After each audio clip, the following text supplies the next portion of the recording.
Ini nggak tahu kenapa nih, tangan kiri gua ini nggak tahu kayak ada yang menggerakkan atau emang mau gua gerakin sendiri gitu ya. Tiba-tiba begini, gua langsung megang ngeraba ini, ngeraba sofa. Lah, kok badan orang. Gua ke atas, gua raba-raba, gua ke leher. Lah, kok dingin nih? Kayaknya suhunya dingin nih. Gua memberanikan diri nih, Bang. Gua noleh lah. Gua lihat gini. Ya Allah, astagfirullahaladzim. Almarhum Digi teman gue ini. Assalamualaikum warahmatullahi wabarakatuh. Salam sejahtera untuk kita semua. Kembali lagi di Lonceng Misteri bersama gue Gilang Ahaditya. Nah, malam ini gue udah kedatangan lagi satu narasumber yang sebelumnya pernah bercerita juga di Lonceng Misteri. Di sebelah gue udah ada Bang Aris. Oh Bang. Halo Bang Gilang. Bang Aris dari Dimensi Mistik nih. Siap. Yoi. Bang, katanya lu mau cerita lagi nih Bang tentang yang temen lu itu ya. Iya, almarhum teman gue Diki nih. Itu gimana Bang ceritanya Bang?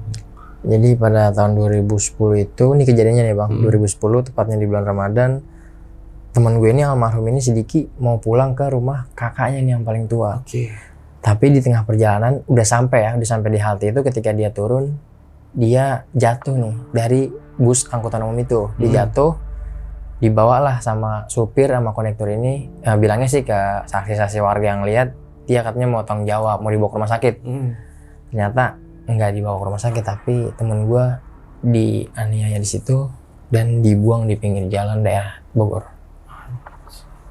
Dan setelah itu meninggal, Ya, katanya tadi meninggal, terus gentayangan ya. Ya, kita semua diteror.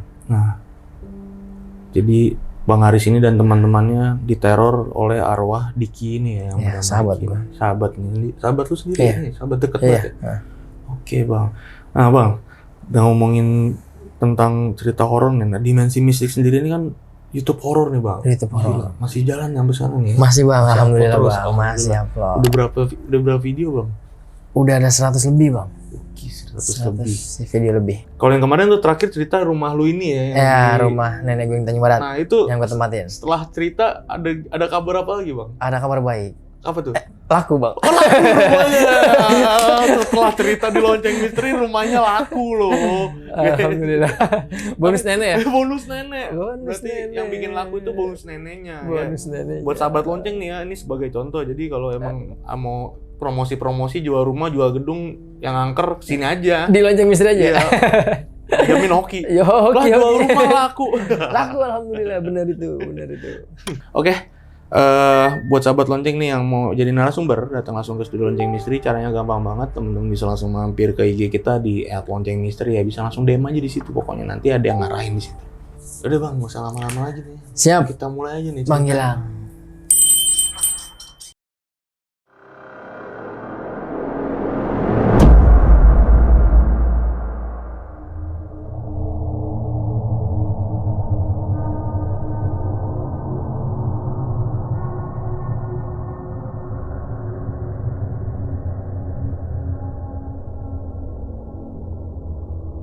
Nah Bang Aris, itu awal mulanya gimana Bang kerjaannya dia bisa kayak gitu Bang? Jadi kejadian ini awal mulanya di tahun 2010 Bang. 2010 tepatnya di bulan suci Ramadan. Oke. Jadi nama temen gue yang almarhum ini gue samarin ya, Diki, dengan sebutan Diki. Jadi pas bulan puasa itu gue disuruh sama ibu gue beli es batu nih. Udah mendekati mau buka nih jam 5 sore. Ketika gue beli es batu, nah emang kebetulan gue bisa gambarin dulu di sini rumah temen gue si almarhum nanti ini, si Diki ini deket banget sama rumah gue, cuman perbatasan jalan pintas buat orang lalu lalang aja nih. Temboknya dia tuh mepet banget dah sama depan rumah gue gitu. Jendela kamarnya dia ini kalau dibuka itu langsung ngelos, bisa kelihatan jalan. Oke. Nah, ketika gue pulang dari beli es batu itu, gue ngeliat temen gue ini si Diki udah rapi nih Bang. Udah dalam keadaan rapi, udah pakai jeans, udah rapi banget dah, udah pakai sweater biru. Gue nanya kan, lah Dik, lu mau kemana udah rapi banget? Gue mau ke rumah abang gue Riz. Nah lu mau balik? Iya. Bentar aja nunggu buka puasa dulu. Gue bilang gitu kan. Terus kata dia, udah kangen gue sama ponakan gue. Nah kebetulan kan emang abangnya udah punya anak tuh. Gue udah kangen Riz sama ponakan gue. Emang kakak lu ngizinin? Gue bilang gitu kan. Terus kata si Diki lagi bilang, nggak ngizinin juga sih, katanya suruh buka atau besok aja. gitu, suruh habis buka atau besok aja. Terus gue bilang ya udah nanti kalau lu emang mau ke rumah abang lu, gue anterin sama anak-anak ya, teman-teman gue gitu ya. Nanti gue anterin sama anak-anak ya. Bener Riz, dia mengiyakan tuh. Bener Riz, lu mau nganterin gue nanti? Iya, ntar gue anterin kayak biasa kan sampai naik mobil gitu. Ya udah, akhirnya dia mengiyakan. Singkat cerita, gue udah buka puasa, dia langsung ke rumah gue nih, nyamperin ke rumah gue. Oke. Riz, Assalamualaikum Riz. Gue keluar, waalaikumsalam sama Dik. Ayo katanya lu mau anterin gue, jadi enggak? Gitu. Ya udah, karena waktu itu emang minim banget gue kendaraan dan kebetulan teman-teman gue ini masih satu RW, satu RT lah, masih satu wilayah gitu, nggak jauh-jauh banget, nggak berjauhan. Akhirnya gue sama dia nih nyamperin satu-satu dulu nih ke rumah teman-teman gue. Singkat cerita kumpul semua di rumahnya Reges nih temen gue. Kita jalan nih bang ke tempat pemberhentian bus angkutan umum yang biasa temen gue naikin ini. Di jalan tuh kita biasa ketawa-tawa, canda gurau, ngobrol, nggak ada firasat apa-apa, biasa aja. Jalan, singkat cerita lagi, sampailah kita di tempat pemberhentian bus itu. Nggak lama gua di situ nungguin bus itu, datang nih bus yang tujuan ke rumah abangnya ini.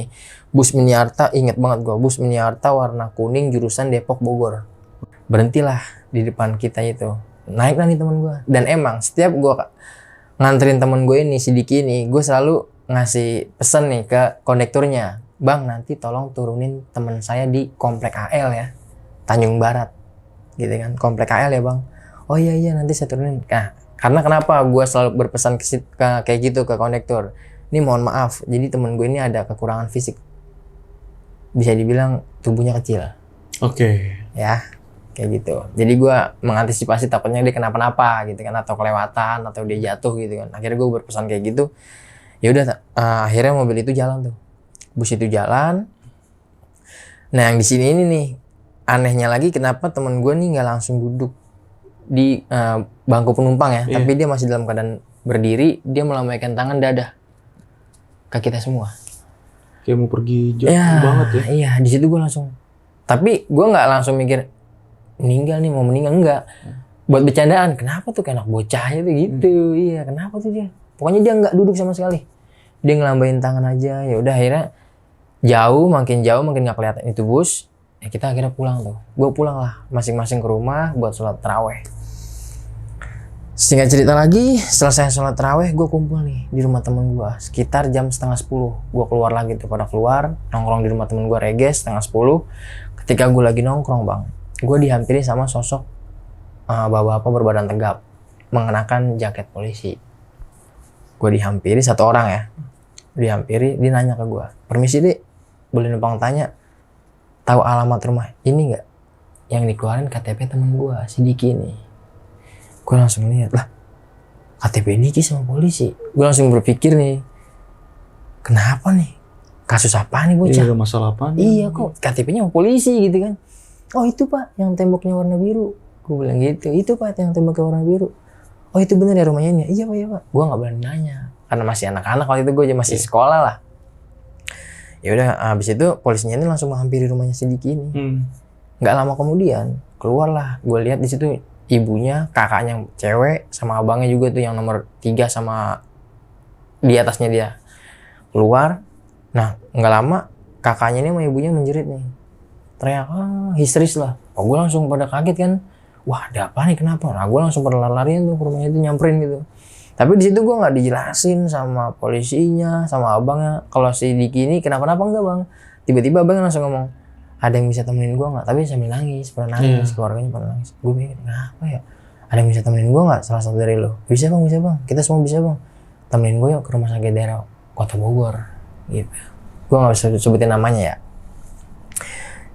Gue berangkat lah, polisi itu sama abangnya berangkat ke rumah sakit itu. Sampai di rumah sakit itu jam 11:30. Gue sampai jam 11:30, gue langsung masuk ke ruangan pasien. Di situ gue kaget. Yang tadinya gue lihat temen gue seger bugar, sehat ya kan, ngobrol. Itu gue ngeliat temen gue udah terbujur kaku dengan memejamkan mata. Gue pecah tangisan bang. Udah nggak sadarkan diri. Udah keluarkan darah nih dari kuping, hidung. Udah koma. Oh tapi udah selesai penanganan ya? Udah di ruang pasien. Udah di ruang pasien, cuman koma, nggak sadar. Di situ gue pada nangis, tapi abangnya bilang lagi di situ, ini kita rollingan aja Riz. nanti misalkan lo sama Reges atau lo sama si Aples ganti-gantian aja sama Alvin. Oh iya bang, kali ini gue pulang dulu nih bang, gue minta pulang tuh karena gue mikir gue bisa guys, lo bisa gantian sama gue ya. Iya Riz gitu. Nah cuman karena gue mikir keluarganya udah sering yang jagain, gue cuma nanyain informasi aja nih, gue nggak ke rumah sakitnya lagi bang. Kan singkat cerita gue di rumah nih, gue selalu nanyain abangnya yang ada di rumah nih, yang di atasnya si Diki nih, gimana bang kabar Diki? Masih koma Riz, minta doain ya gini. Satu harinya tuh 2 hari kemudian gue nanya lagi, gimana bang kabar Diki? Masih koma, belum sadar juga bang? Belum Riz, doain ya, minta doain ya sama keluarga lu ya gitu. Nah malam ketiga ketika gue lagi pada santap sahur sama keluarga gue, itu sekitar jam 2, setengah 3 lah, abangnya datang ke rumah gue ngetok pintu. Assalamualaikum Riz. Gue buka, kebetulan gue lagi pada sahur kan setengah 3. Oh iya bang, ada apaan bang? Boleh minta nomor nenek lu nggak yang di Tanjung Barat? Gitu. Oh ada bang. Gue langsung nanya, buat apaan nih bang? Buat ngabarin abang gue yang paling tua di Tanjung Barat, Diki udah nggak ada.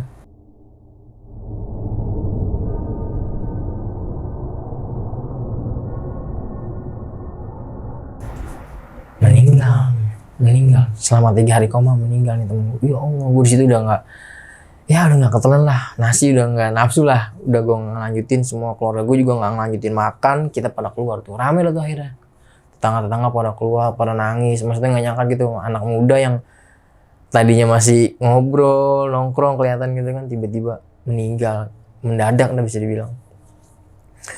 Udah singkat cerita jam 9 pagi nih bang, jenazahnya datang. Pakai mobil ambulan kan, dari rumah sakit itu datang. Ya situ gue gimana ya, bantulah ngangkat kerandanya. Tapi udah dalam keadaan udah dikafankan ya, udah dipocongin gitu, udah dikafankan. Karena untuk keluarganya melihat yang terakhir nih, dibawalah. Gue bawa masuk juga, ikut ke dalam rumah, dibuka tuh, kerandanya dibuka. Nah di sini gue ngeliat kayak ada kecurigaan gue gini, kok darahnya masih menetes tuh di kafannya. Masih ya? Di kuping itu. Gue main colek-colek kan sama temen gue si Reges, kata si Reges, ngapa tuh? Tahu ngapa ya? Nah di sini gue takut buat nanya langsung gitu ke abang yang keluarganya, ini kenapa nih bang? Enggak, gue pendem aja. Ini kayaknya gue nggak ini dah, meninggalin teman gue kayaknya nggak, maksudnya mustahil banget nih kalau cuman jatuh doang atau gimana gitu kan. Ya udah, akhirnya ditutup lagi, kita sholatin bareng-bareng sama tetangga juga, warga semua, bawalah ke pemakaman. Nah ini gue jelasin di sini, mungkin ini juga kesepakatan keluarga ya, nggak mau ganggu, karena namanya kan lagi ibadah puasa, mungkin nggak mau ganggu ibadah orang lain. Dia akhirnya mungkin udah pada sepakat nggak ngadain tahlilan nih keluarganya, tapi setelah Idul Fitri, Lebaran. Di situ nggak ada tahlilan sama sekali ketika teman gue meninggal ini, biasa aja. Dan di malam-malam itu gue masih alhamdulillah nih nggak ngalamin apa-apa, masih normal-normal aja, nongkrong keluar malam, balik sahur, udah biasa. Nah ketika seminggu selang habis Lebaran, baru nih keluarganya ngadain tahlilan. Nah setelah malamnya itu gue nongkrong pas banget di rumah gue nih bang. Gue nongkrong di rumah gue lagi pada main karambol nih malam-malam. Belum malam banget lah, jam 11-an. Gue pada main karambol. Gue ngobrol, ketawa-tawa. Cuman ketika gue lagi hening nih, sunyi, udah gak ada yang ketawa, muncullah suara ketawa khasnya temen gue ini, almarhum Diki nih. Gue situ langsung, wah, pada main liat-liatan. Lah, suaranya Diki nih, ketawanya Diki. Udah biasa aja, tenang. Di situ gue mencoba buat menenangkan teman-teman gue. Udah tenang. Itu cuman sekali aja tuh. Cuman wangi harum parfumnya itu kita semua nyium ya. Maksudnya karena kita temen, tau lah biasa dia pakai parfum ini, baunya kayak gini gitu kan. Masuk. Udah teman gue pada nggak berani tuh, pada minta masuk ke rumah gue. Nah di situ gue memberanikan diri bang. Gue nggak bisa ngelihat apa-apa ya sebenarnya. Cuma gue berinteraksi aja, gue mencoba berinteraksi. Walaupun gue nggak ngelihat siapapun wujudnya. Gue bilang gini, Dik, kalau emang lu kangen sama teman-teman lu, cukup ngeliatin dari jarak jauh aja, nggak usah kayak gini. Gue bilang gitu kan. Kalau kayak gini, yang ada lu malah bikin takut temen lu nih. Di situ gue merinding bang, gue ngerasain merinding. Gue nggak berani juga. Akhirnya gue masuk tuh. Nah ketika gue di dalam itu, temen gue ini ada satu namanya Bakul ya, gue samarin. Dia tuh baru sadar kepergian teman gue si almarhum Diki nih. Ketika gue di rumah gue ini, kita pada ngobrol kan tuh, nggak pada tidur. lu inget nggak yang waktu kata si Bakul, lu inget nggak yang waktu gue takut pulang, yang lu pada pulang gue nggak ada yang nganterin gue, akhirnya gue nginep di rumah Diki. Oh iya kita pada inget tuh, karena kan rumahnya Bakul ini emang serem ya, kita nggak ada yang berani nganterin tuh, lewat pohon bambu, kali Ciliwung gitu kan. Akhirnya dia nginep nih di rumah Diki sebelum meninggal ya. Dia nginep, nah si Diki ini di kamarnya nggak tidur, nggak langsung tidur, tapi dia buka jendela. Dik, cool sini dah. Apaan sih Dik? Sini dah. Ngapain lu tidur sini, tidur gue udah ngantuk. Nggak, sini. Lu lihat dah ke langit. Enak kali ya kalau kita tinggal di langit. Jadi ngomong gitu. Dia udah ngomong kayak gitu. Nah akhirnya Bakul menyadari nih, wajahnya itu isyarat kali ya. Dia mau meninggal, tanda-tanda. Oh iya cool, mungkin itu isyarat dia. Udah Dik, akhirnya si Bakul, udah Dik tidur, ngaco aja lu ngaco gitu. Termasuk yang dada-dada itu ya di Ya, bus ya. di bus itu, di bus angkutan umum itu di dada-dada.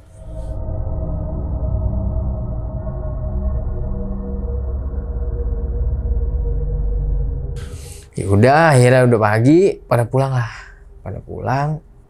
Nah singkat cerita, gue kan emang anak remaja musola pada saat itu ya. Gue aktif di musola sampai diizinin kalau ada aktivitas di musola ya boleh, tapi misalkan di pelatarannya aja. Gue sholat isya nih. Ketika gue sholat isya, baru takbiratul ihram bang, Allahu Akbar. Itu gue kayak ada yang nyolek nih punggung gue. Pinggul ya. Langsung, wah bercandaan almarhum nih di hati gue. Anak-anak pada dicolek juga gak nih? Yaudah akhirnya gue selesaiin sholat. Sampai selesai sholat, pas udah keluar, gue bilang, tadi ada yang dicolek gak? Langsung nih temen gue si Alpi ngomong, wah lu dicolek juga ya? Tadi gue dicolek semuanya. Kita pernah ngerasain dicolek pinggul kita. Dan itu emang khas bercandanya almarhum. Dan teman gue ini di sini nanya langsung mempertegas, kok bisa ya dia gangguin kita padahal kita lagi sholat, lagi ibadah loh gitu ya. Gue bilang sama temen gue jelasin, ya namanya dia ngikutin karakternya itu masih korin, gue bilang gitu ya. Dia nggak ngikutin karakter biasanya dia sama kita, gue bilang gitu kan. Udah singkat cerita gue pulang. Nah kebetulan pada malam itu emang gue mau ngadain acara bakar-bakar. Gue pada pulang dulu. Gue balik lagi kisaran malam lah jam 11-an. Nah karena gue mikir nyangin lama tuh, gue sebat dulu dah. Gue bilang, guys gue di depan rumah lu ya, nyebat lu ya sana. Gue nyebat nih di terasnya rumahnya Reges. Gue lagi nyebat, nggak tahu kenapa nih, ini ekor mata gue ini kayaknya mau ke bawah aja kan. Jadi rumah gue dataran rendah tuh bang, turunan kali gitu kan. Kayaknya kok gue mau nengok ke kiri aja nih apa ya. Pas gue lagi nengok noleh gini nih, nah temen gue almarhum Diki ini ada di persis samping pohon belimbing. Jadi di situ ada warung sayur gitu, Poiyah namanya, di rumahnya ada pohon belimbing. Dia persis ada di situ, mengenakan jeans terakhir kali gue anterin, kaosnya sweater birunya. Dia ngelambain tangan gitu nih. Gue liatin, lah Diki, gue tarik nih abangnya. Kebetulan ada abangnya nih, masih seletingan lah seangkatan gue, masih nongkrong bareng. Bang, sini dong bang. Gue tarik kan, bang sini dong bang. Ngapain, bang, Diki bang. Gue bilang gitu kan, Diki mana? Diki itu adil lu. Gue bilang gitu. Dia abangnya tuh sama kayak gini, kagak ngeliat. Gue sih masih ngeliat jelas. Dia di samping batang pohon itu begini, masih ngelambain tangan, senyum ya, masih senyum.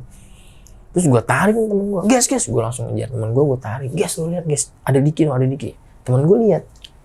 Temen gue lihat si Reges ini, dia nining lihat. Wah iya bang, itu Diki bang. Gue nggak ngeliat bang. Nah nggak lama gue sama Reges ini ngeliat, dia langsung kayak hologram, pudar. Dia langsung pudar, langsung hilang gitu. Dan emang pucat, wajahnya pucat, udah bukan kayak biasanya dia. Hilangnya pelan-pelan ya, perlahan gitu ya? Pudar gitu, kayak hologram gitu. Nah terus abangnya nanya, kok gue nggak bisa melihat ya? Gue nggak tahu bang. Lu emang kayak gimana sih bang? Kalau keluarga lu sendiri gimana? Lu suka ngimpin atau diliatin gak nyokap lu, bokap lu gitu? Lah gue kalau lagi ngobrol-ngobrol sama keluarga gue nggak ada yang sama sekali diimpin, nggak ada yang sama sekali dikasih lihat. Lu gimana nih teman-teman? Ya gue mah dari seminggu kemarin aja udah itu gue bilang gitu. Udah digangguin bang, gue bilang. Dia ikut nongkrong sama kita, dia ikut nongkrong. Kaget tuh bang itu, sholat aja kita digangguin gini. Selesai tuh gue. Nah ayam udah jadi lah nih sama sebagian teman gue nih. Makan tuh gue, kelar makan. Nah gue nongkrong nih, abangnya keluarin tuh sisa-sisa, bukan sisa ya maksudnya ya, yang nggak dikeluarin ketika tahlilan itu, kacang-kacangan, kue gitu kan dikeluarin. Gue nongkrong. Gue nggak tahu kenapa nih ya. Kan kacangnya udah ditumpahin ke piring gitu ya. Gue nggak tahu kenapa tuh kayak ada yang mau makan tuh, letak. Melayang sendiri bang, tak gitu, 2 atau 3 kacang. Itu gue semua ngeliat, kan gue gelar tikar tuh, gue semua ngeliat saksi matanya. Udah pada cabut, pada bingsakan tuh, pada masuk, pada cabut, ada yang pulang, ada yang masuk rumahnya si almarhum itu Diki. Ya udah, gue mikir gini ya, apa emang dia, apa bukan, masa kayak gini sih gitu. Tapi ya udahlah, gue nggak pikirin lagi. Nah ini singkat ceritanya lagi, jadi bukan gue aja yang ngalamin nih bang, si Reges yang ngalamin versinya Reges. Jadi Reges pulang dari rumahnya si Agus nih, kisaran jam 1:30 kalau nggak salah. Dia pulang dari rumahnya Agus, dia turunan musola Haji Usman kan ada pohon melinjo. Dia lagi melintas, dia ngeliat nih, si Diki ini ada di itu, sejajar sama batang melinjo, pohon melinjo itu, sejajar. Tapi dia berdiri ya, dia cuma begini doang, nih nunduk. Nah teman gue sadar nih si Reges, lah kalau udah meninggal, wah hantu nih. temen gue sadar, lah kalau udah meninggal, wah hantu nih. Karena temen gue juga ngeliatnya katanya emang pucet parah, udah pilu banget dah, muka-muka sedih. Udah temen gue langsung kocar kacir langsung pulang. Nah itu dicerita ketika ketemu gue lagi beli rokok nih di warung Ucok. Dia langsung nyamperin gue kan lari-lari, ngapa lu? Gila semalam lu ketemu sama Diki, ketemu di mana lu? Bilang gitu kan. Dia ngomong apaan? Kagak, dia kagak ngomong apaan, Riz. Dia cuma diem aja tuh di atas pohon itu tuh, di samping pohon melinjo gitu kan. Gila kasihan banget ya, kayak sedih-sedih gitu kan. Kenapa ya kok dia malah jadi nakutin kita ya? Gue jelasin lagi lah, maksudnya biar temen gue nih gak salah paham gitu bang. Ya namanya dia suka nongkrong sama kita, makan bareng, begadang bareng, kesono kemari bareng ya. Korin itu bakal ngikutin karakternya dia. Ini belum apa-apa guys, gue bilang, wah lu nangkut-nangkutin aja lu, katanya gitu. Ya udah gue akhiri tuh obrolan gue di situ. Ada satu malam nih momen yang bener-bener langsung gue ketemu jarak deket nih sama almarhum temen gue ini si Diki. Jadi waktu pas persis banget malam Jumat, nyokap bokap gue ini ke rumah sepupu gue di Jatinegara karena Sabtunya mau nikahan nih abang sepupu gue di rumah. Jadi gue sama abang gue doang nih. Nah abang gue kebetulan keluar sama temennya dari maghrib, dari sore. Gue nggak ada yang keluar tuh malam Jumat, nggak ada yang nongkrong. Wah yaudah gue di rumah sendirian, gue nggak ngapa-ngapain. Udah jam 11:30, gue ngantuk tapi nggak bisa tidur bang. Jadi gue gambarin dulu bang, ini sofa nih, gue duduk di bawahnya di lantai. Gue senderin, gue nonton TV kan. Gue ngeliat arah jam, kebetulan emang jam itu di atas TV gue kan 11:30. Gue ngerasa udah beda juga nih. Gue ngerasa kayak beda aja nih, kayak mau ada sesuatu lah. Tapi gue udah biasa aja, gue nonton TV. Ini nggak tahu kenapa nih, tangan kiri gue ini nggak tahu kayak ada yang menggerakkan atau emang mau gue gerakin sendiri gitu ya. Tiba-tiba begini nih, gue langsung megang ngeraba ini nih, ngeraba sofa. Lah, kok badan?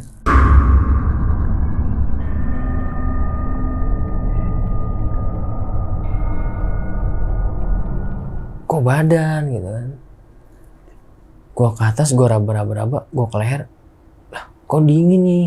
Kayaknya suhunya dingin nih. Gue memberanikan diri nih bang. Gue noleh lah. Gue lihat gini. Ya Allah, astagfirullahaladzim. Temen gue bang, almarhum Diki temen gue ini. Ah gila. Dia lagi duduk di tiduran ya, lagi tiduran selonjoran di sofa gue. Dia miring posisinya bang. Jadi dia miring begini nih. Jadi gue megang dari arah sini ke sini. Dia posisinya gini. Dia ngeliatin gue. Gila, jarak deket nih gue di sini nih. Dia gini. Tapi pilu ya, pilu banget. Dia kayak sedih, meratapi kesedihan banget. Gue masih megang posisinya bang.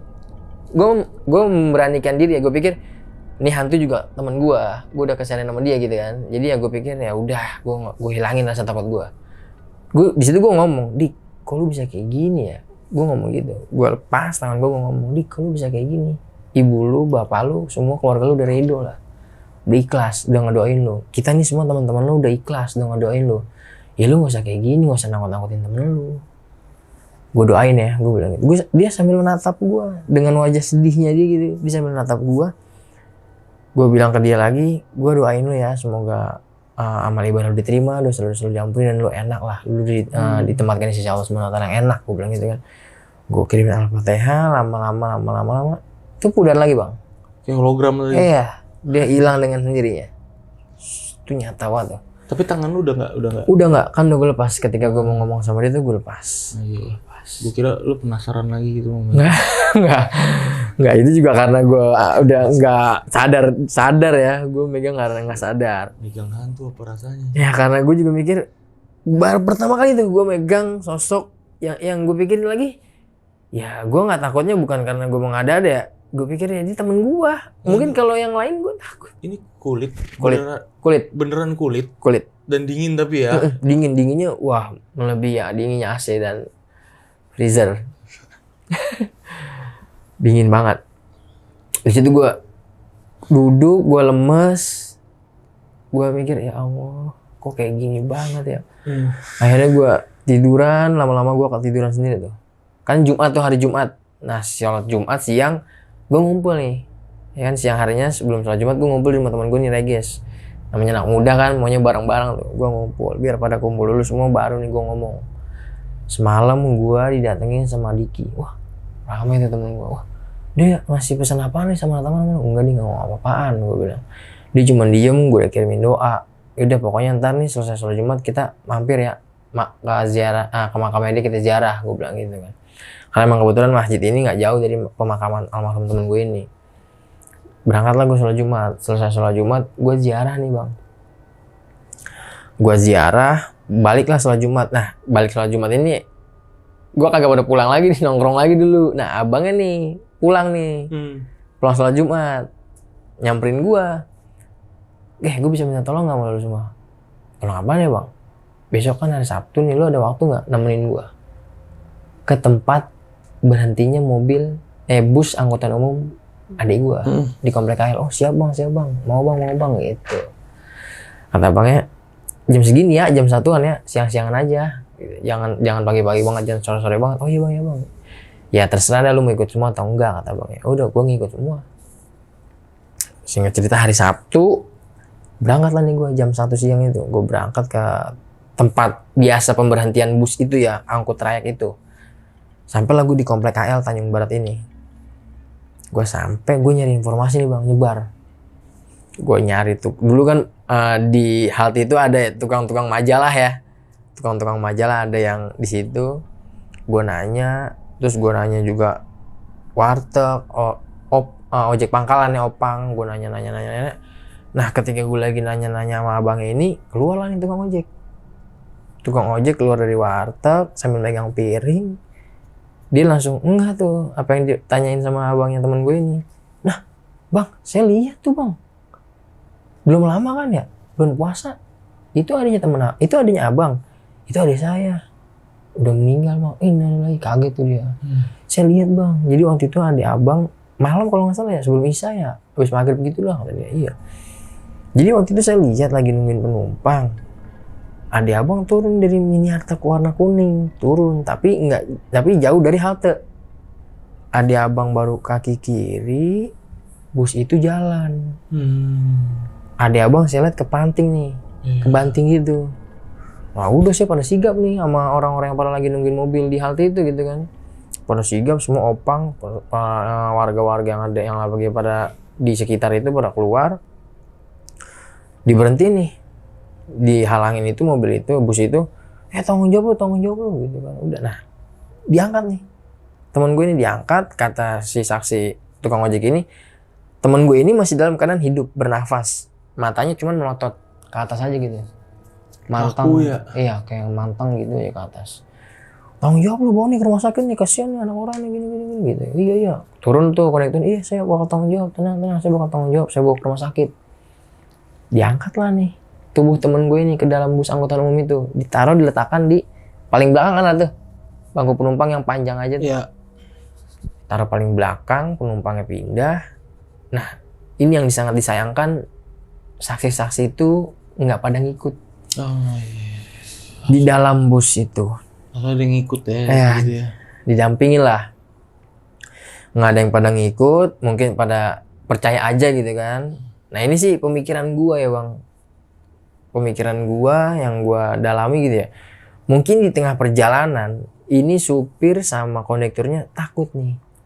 Takut dia bawa pulang nanti dipenjarakan atau dikasih kenapa gitu kan. Mungkin udah buntu di tengah perjalanan diturunin mungkin penumpang dengan alasan saya mau bawa ini nih. Orang ini ke rumah sakit. Iya. Ya kan? Tapi apa? Kenapa gue bisa ngambil kesimpulan ke situ? Karena uangnya, handphonenya hilang. Ya Allah. Yang disisakan hanya KTP di selipan dompet. Gitu kan? Dan yang kagetnya lagi nih, tukang ojek ini ketika dikasih tahu sama abang ini, adanya ini jasadnya dibuang. Maksudnya dibuang di pinggir jalan di daerah Kota Bogor. Dan yang menemukan itu bukan langsung polisi, tapi warga sekitar yang lagi lewat, dia lihat ada manusia gitu masih bernafas, buru-buru dia ngelaporin ke polsek terdekat. Gitu. Kalau menurut gue sih kayak gitu.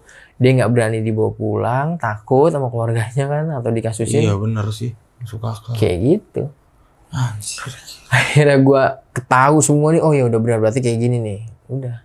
Nah di situ gue nggak, lebih lanjutnya gue nggak ngerti apa keluarganya ngelaporin polisi atau gimana, tapi abangnya sih gue dapat kabar ngecek ke maksudnya tempat pangkalan Miniarta itu ya, supirnya sama kondekturnya udah nggak ada, kabur. Udah kabur ya? Udah kabur. Ketika abangnya nyamperin ke tempat pangkalannya itu di daerah Depok. Belum. Kabur. Dan setelah itu gue pikir cukup sampai di situ. Udah ya udah tuh. Masih ada bang? Hah? Masih diteror. Gue pikir udah berakhir ya. Lu pikir udah berakhir? Bang masih ada. Masih. Gue pikir udah berakhir ya, karena informasinya kita udah pada tahu, udah pada terkuak gitu ya. Iya mungkin kayak penasaran. Oh mungkin lu pengen kita nih tahu nih lu meninggal kenapa gitu kan, jadi saksi kuncinya gitu kan. Tapi yang sorry bentar bang, gue mau nanya tadi, yang berpikiran seperti lu ini lu doang kah, apakah emang Keluarganya juga ya Iya. mikir kayak dibuang ya? Iya, karena kalau emang dia kecelakaan aja pasti kan isi dompetnya ada. Iya dong bener. Terus wajahnya nih lebam-lebam. Wajahnya lebam, mengeluarkan darah. Sedangkan saksi kan bilang dia nggak ngeluarin darah pas jatuh ke aspal itu. Oh iya. Dia nggak mengeluarkan darah, cuman melotot aja, sehat walafiat, bernafas. Lebamnya ini bisa dari jatuh, bisa dari dipukul ya, bisa dari penganiayaan ya. Ya, kayak gitu sih. Mungkin dia ada mungkin dia ngelawan kali. Nah itu bisa jadi ketika dia lagi diambil uangnya, temen gue sadar nih. Ya, Tapi perlawanan lah di dalam bus itu mungkin ya. Iya. Akhirnya temen gue mungkin kalah lah. Dia pakai benda-benda mungkin. banyak kemungkinan sih ya. Tapi yang pasti gila banget nih buang gitu anjir. Di situ sih maksudnya kalau menurut gue ya nggak, hewan banget lah, binatang lah menurut gue, kayak nggak punya hati manusia gitu. Kan lu bisa tanggung jawab disampaikan ke rumah, ya nggak mungkin lah kalau menurut gue keluarganya langsung nggak mungkin dibicarakan baik-baik, pasti kan jalan keluarnya seperti apa nih, kekeluargaan kan kayak gitu. Susah coy, sekarang Indonesia nih barbar keluarganya. Tapi mungkin dia mikirnya udah buntu, ya kan, mungkin supirnya udah gitu, udah habisin aja gitu kan. Nah ini singkat cerita bang, udah selesai, gue pada pulang. Nah gue pikir ya kan tadi ya, udah nih selesai teror itu, ternyata masih bang. Masih. Ketika gue nongkrong itu belum, nggak malam-malam banget, jam 12, setengah 12, jam 12 di rumah gue nongkrong biasa, ngobrol-ngobrol, dia lewat Si almarhum temen gue Diki ini lewat. Kan yang tadi gue bilang dari awal ya, rumah gue gang buat orang jalan aja, ini rumahnya, dia lewat di sini nih pakai sendal rapi, sendal jeans, sweater birunya. Terakhir kali gue anterin dia sebelum wafat, dia lewat tuh. Temen gue sadar sebenarnya, tapi gue nggak mau temen gue yang lain pada kocar kacir, takut gitu kan. Gue dicolek gitu sama si Reges. Diki, iya, udah diemin aja. Kalau kita omongin lu tadi malinian, gue bilang gitu kan. Balik lagi bang. bolak-balik. Dia balik lagi. Gue ngomong kayak gitu, selang beberapa lama dia balik lagi. Tadi kan dia dari sana. Iya. Dia balik lagi. Gue pada masuk dah. Langsung bubar lu. Gue langsung bubar. Gue langsung udah masuk. Temen gue pada takut ntar dia pada ke jalan kan pulang tuh. Takutnya pada ketemu di jalan. Akhirnya pada nginep di rumah gue tuh. Gue bilang gila, kok masih aja di situ. Gue bertanya-tanya semua, kok masih aja, sebenarnya apa sih ya yang dia mau dari kita gitu, maksudnya apa sih, kalau emang dia mau ada pesan ngomong lah gitu kan. Ya, cuma alhamdulillah lah, setelah selesai 40 hari kelas, selesai, alhamdulillah kita udah, ya mudah-mudahan sih, doa gue dari dulu sampai saat ini, semoga dia udah ditempatkan di tempat yang baik lah di sisi Allah. Kita udah nggak diteror, hilang dengan sendirinya. Oh itu hilang dengan sendirinya ya? Hilang dengan Maksudnya sendirinya. nggak ada penyelesaian apa-apa ya, emang tiba-tiba hilang aja gitu. Iya. Tapi masalahnya ini kuat banget loh, gila, sampai terornya itu sampai ramean gitu. Iya. Itu biasanya. Selalu hadir. Iya. Ini gila sih. Terornya ramean banget. Yang colek rame-rame lah lagi sholat. Iya, lagi Colek sholat. semua, colek satu, ini enggak. Ada Colek ngiri. satu. Colek semua dah. Colek semua dah. Itu emang khas dia itu. Kalau Itu bercandaan, ya. bercandaan. Tapi untuk kondisi kesehatan mentalnya mah nggak apa-apa ya. Normal, sehat, kan? sehat. Ya. Sehat pada umumnya. Pada umumnya. Cuman fisiknya aja, Fisiknya aja ya, berarti yang ada yang lain ya, nggak ada kurangnya ya. Gua kira Dan dia emang deket sama gua. deket sama lu ya. Setiap abis maghrib, abis isya lah, dia tuh langsung ke rumah gua, udah wangi. Khasnya dia emang udah wangi. Selalu nyamperin ke rumah gua main. Waktu itu lu masih sekolah berarti masih? Sekolah. Itu kelas berapa waktu itu? SMA. SMA? Iya. Kelas Kelas 2-an kalau nggak salah. Kelas 2-an. Kelas 2, kelas 3 ya. satu sekolah juga sama lu? Enggak. Beda-beda sekolah. Semua satu tongkrongan, cuman pada beda sekolah kita pada saat itu. Oke, teman rumah lah ya, gila itu. Iya. Deket banget. Terus waktu sampai sekarang nih, dari waktu itu sampai sekarang lu udah masih sering ke kuburan? Ya, gua udah kebetulan udah 3 tahun ini udah nggak, belum. Di kuburan mana sih, dari mana sih? Masih di daerah Srengseng Sawah. Sering sawah. Ya, Oke. masih di Srengseng Sawah, Jakarta Selatan. Dan kasusnya ini nggak nyampe ke kepolisian ya? Nggak Nah ada itu ngelapor yang ya? tadi gua jelasin, gua nggak tahu selebihnya. Mungkin emang keluarganya udah melaporkan. Tapi nggak ada follow up apa gimana? Iya, tapi abangnya, gue dapat kabar di kabar abangnya gitu, keluarganya udah disamperin ke pangkalannya di Depok. Itu supir sama konektornya udah nggak ada, udah kabur. Kata bosnya nih, bos pangkalannya. Maksudnya nggak dicari gitu ya? Ya, gue kurang tahu. Masalahnya ini banget, jadi ganjel banget. Iya. Ya mudah-mudahan sih udah dapat Gua ganjaran setimpal sih kalau menurut gue. ngenes Karena banget udah dengernya. binatang banget sih menurut gue. Kasian anjir. Udah bukan hati manusia. Dan kenapa bang? Gue jelasin lagi di sini, dia ada di sofa gue karena emang dia setiap dia main. Nyantainya di situ. Iya, itu. Jadi dia nggak pernah nih, gue misalkan gue lagi pada duduk nih main apa nih di lantai rumah gue, nonton TV atau dulu kan VCD ya, kalau gue lagi nonton VCD film-film buaya apa gitu. Nah itu dia di sini, dia emang khasnya dia kayak gitu. Ini kan ada lapangannya dia gini, dia sambil ngeliat ke TV, dia kayak gitu, dia nggak pernah. Jadi itu ada historinya sama gue. Iya. Ini gue sedih dengernya. Sedih banget sih. Gue kalau ada teman-teman meninggal gitu sedih aja gitu. Iya. Nah itu yang dia kan sering neror lo sama yang lain tuh. Warga-warga yang lain diteror juga nggak sih? Maksudnya? Ada. Cuma melintas aja ya. Oh sepintas-pintas. Sepintas aja. Sepintas dia melintas. Ada yang ngeliatnya kayak gitu-gitu aja. Nggak yang kayak gua sama temen gua langsung sosoknya enggak. Melintas. Gila. Kayak gitu aja. Jadi Solid itu, benar-benar solid. Iya. Wujudnya. Ya, dia. Ya sempat rame sih, maksudnya sempat rame. geger ya? Iya, sempat Kampungan geger. waktu Satu itu geger. kampungan ya, sempat geger. Tapi nggak terlalu kita iniin banget. Nah, mungkin ini jadi pertanyaan terakhir gue ya. Ini kan dari tadi lu kejadiannya banyak banget nih. Itu time frame-nya itu maksud gue sedemikian Setiap malam sering kah, gitu? setiap hari kah? Apa emang Enggak. ada jeda seminggu sekali? Jeda. Sebulan sekali kayak Enggak, gitu? jeda. Jadi 2 hari ntar kita dia nggak muncul nih, nggak gangguin kita. Ntar besokannya ada 3 hari kosong, dia nggak. Jadi enggak. Kadang kan ada cerita horor yang emang Setiap hari. ada yang malah seminggu tapi gangguannya full gitu. Iya. Enggak sih, Berarti ini alhamdulillah. yang jeda-jeda ya. Iya. Kayak Itu gitu sih tadi gue mau nanya, penasaran sih.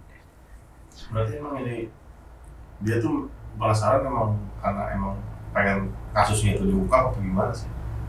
Kayaknya sih Mungkin dia pengen kasusnya itu diungkap kayaknya. Kan sebabnya juga kan udah tahu kan. Iya, sebabnya udah tahu, tapi yang kita bingungin teman-teman nih semua yang lihat kenapa dia nggak ngomong nih. Maksudnya apa kek, pesan apa, cuman diem aja ngasih wajah pilu, sedih, kayak gitu aja. Kan kita bingung, nggak ada interaksi. Kecuali dia ngomong, tolong cari informasi gue ya, gini. Ini orangnya di sini kan enak kayak gitu. Kayak gitu. Iya. Nah, mungkin juga ada pihak yang terlibat mungkin ya. Mungkin.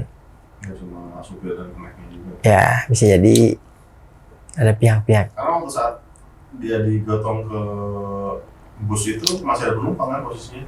Ada penumpang, masih ada. Masih banyak apa cuma? Masih banyak. Masih banyak. Iya kan, sampai yang di belakang itu ketika tubuh temen gue mau dibaringin di jok paling belakang kan disuruh pindah dulu tuh. Kalau kata saksi yang opang tadi tuh, ojek pangkalan, itu masih ada penumpang, ya. Kayak gitu. Oke, ketemunya di mana tadi? Daerah Kota Bogor, Di Kota Bogor ya. di alang-alang pinggir jalan ya. Ya ampun. Berarti nunggu penumpang kosong dulu ya? Iya. Jadi kalau menurut gua sih ya bang, nggak nunggu penumpang kosong, Langsung tapi justru mungkin penumpang dialibi ini dengan alasan turun, saya mau bawa ini ke rumah sakit, turun gitu. Iya. Nah itu sahabat lonceng tadi cerita dari Bang Aris ini yang cukup ngenes juga ya tentang sahabatnya yang meninggal itu. Ya menurut sahabat lonceng gimana nih? Boleh banget tulis di kolom komentar ya. Dan bagi kalian nih, ada yang masih penasaran apa bagaimana, apa gue lupa nanya nih, bisa banget langsung nanya ke Bang Arisnya langsung di IG lu, boleh di-share kan nih Bang? Ya boleh. Itu IG lu di mana Bang? @arsmrdn. Oke, nanti linknya bakal gue taruh di deskripsi ya. Bang Aris, ini thank you banget nih Bang ya. Sama-sama Bang Gilang. Lagi ke Lonceng Misteri nih. Ini sahabat lonceng jangan lupa mampir nih ke Dimensi Mistik nih. Banyak banget video-video horor juga itu yang seru-seru banget pastinya. Bagi kalian yang ingin jadi narasumber, datang langsung ke Studio Lonceng Misteri sama seperti Bang Aris ini. Caranya gampang banget, kalian bisa langsung mampir ke IG kita di @loncengmisteri. Bisa langsung DM aja cerita kalian di situ. Oke, akhir kata gue Gilang Ahdit izin pamit. Aris Dimensi Mistik Izin pamit. izin pamit. Dadah. Ciao.